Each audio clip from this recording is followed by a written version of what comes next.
It's now 70 years since the end of the most horrific war in history. It ended with the use of an ultimate weapon which can bring human history to an end, a day which I happen to remember very well. We've been living under that shadow ever since.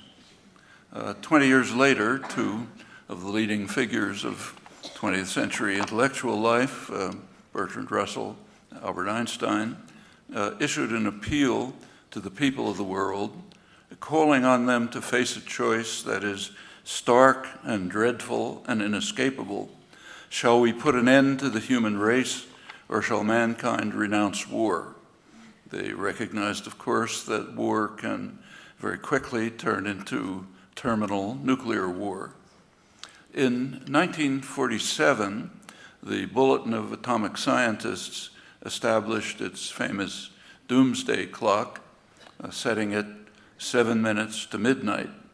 Midnight is the end. Last January, it was advanced to 3 minutes before midnight.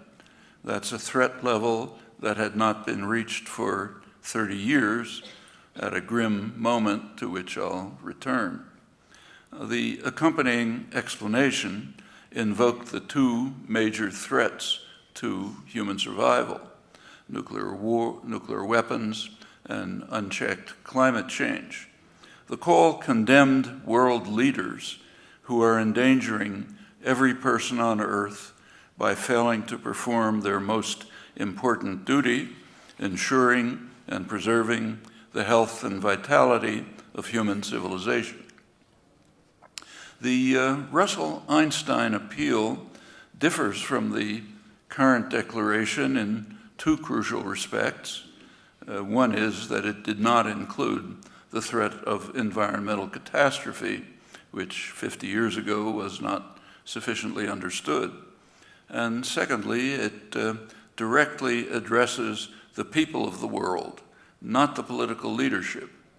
That difference is of some significance.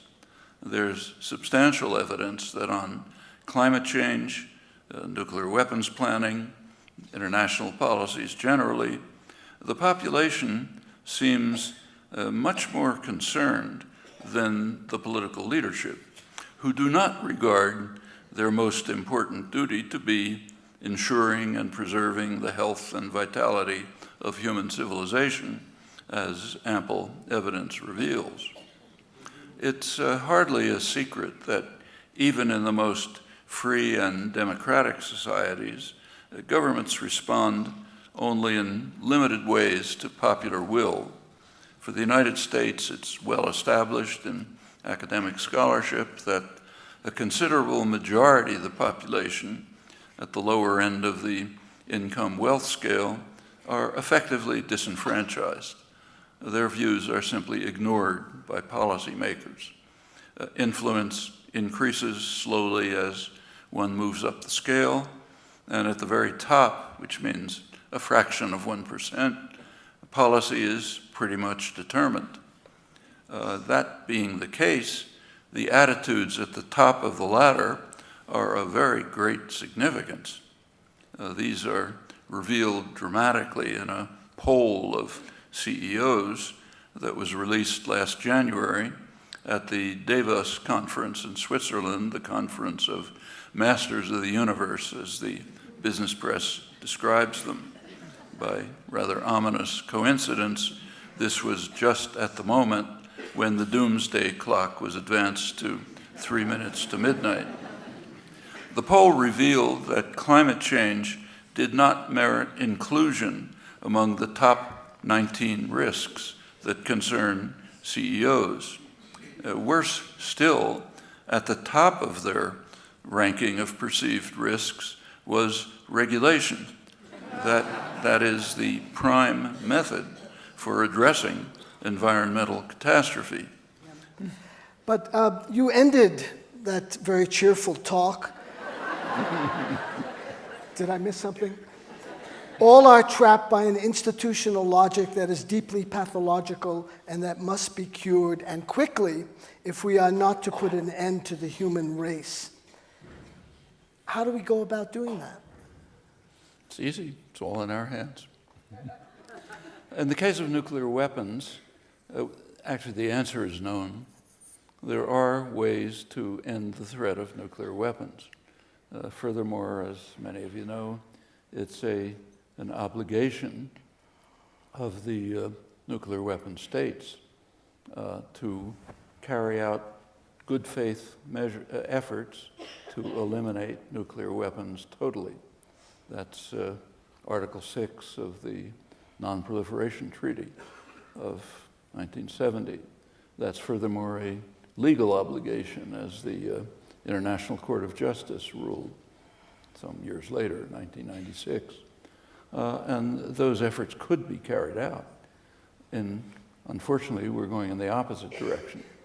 So President Obama has recently announced a $1 trillion program to modernize and upgrade our nuclear weapons capacity, our attack capacity. Other powers are acting more or less similarly.